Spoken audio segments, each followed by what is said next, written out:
সুপ্রিয় শিক্ষার্থীবৃন্দ, স্বাগত, ওয়েলকাম। আশা করি তোমরা সকলেই ভালো আছো। আজ আবারও হাজির হলাম তোমাদের সামনে নতুন একটি আলোচনা নিয়ে।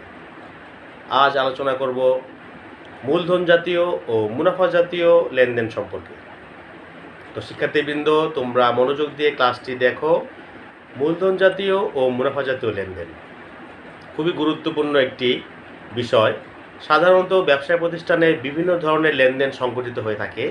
সেই লেনদেনগুলো থেকে পাঠ্য বইয়ে বিভিন্ন ধরনের গাণিতিক সমস্যা এসে থাকে। বলা হয়ে থাকে যে মূলধন জাতীয় এবং মুনাফা জাতীয় লেনদেন চিহ্নিত করো, মূলধন জাতীয় মুনাফা জাতীয় আয় ব্যয় নির্ণয় করো, মূলধন জাতীয় মুনাফা জাতীয় প্রাপ্তি ও প্রদান নির্ণয় করো।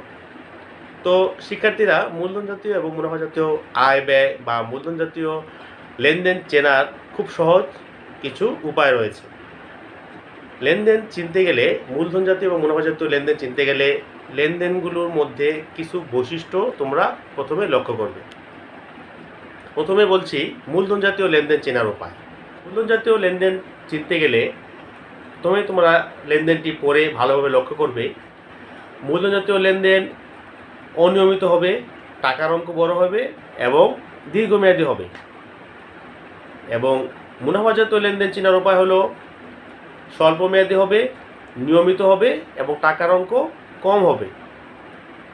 তাহলে দেখো, দুটো লেনদেনের মধ্যেই তিনটি করে বৈশিষ্ট্য: নিয়মিত, অনিয়মিত কিনা, বড় অঙ্কের ছোট অঙ্কের কিনা এবং স্বল্পমেয়াদী দীর্ঘমেয়াদী কিনা। এগুলো তোমরা যে কোনো লেনদেন পরে ভালোভাবে লক্ষ্য করবে।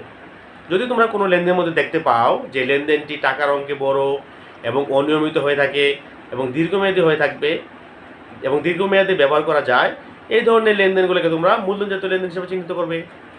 আর যদি তোমরা কোনো লেনদেনের মাধ্যমে দেখতে পাও যে লেনদেনে টাকার অঙ্ক ছোট এবং স্বল্পমেয়াদী এবং নিয়মিত হয় বা বারবার হয়, তাহলে সেটাকে তোমরা মুনাফা জাতীয় লেনদেন হিসেবে চিহ্নিত করবে।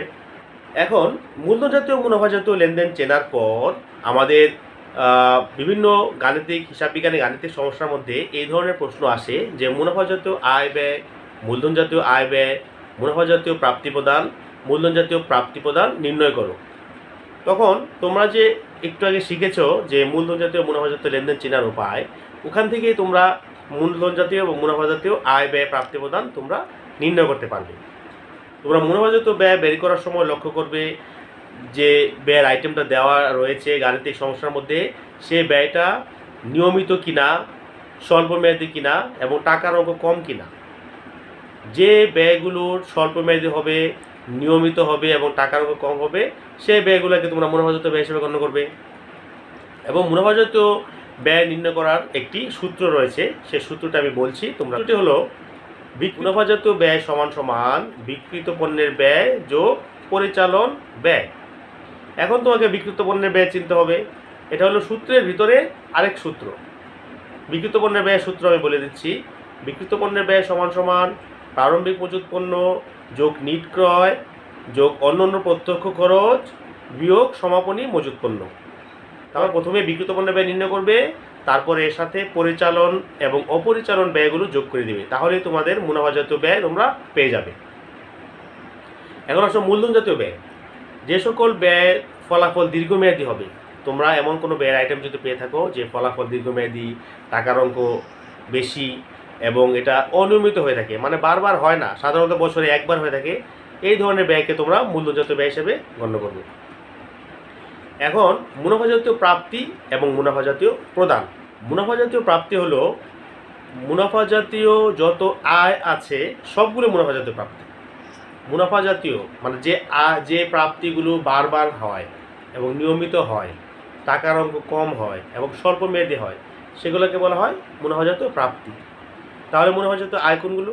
মুনাফা জাতীয় আয় হলো নির্দিষ্ট একটি বছরে তোমার যে মুনাফা জাতীয় আয় হয়ে থাকে সেটাকে বলা হয় মুনাফা জাতীয় আয়।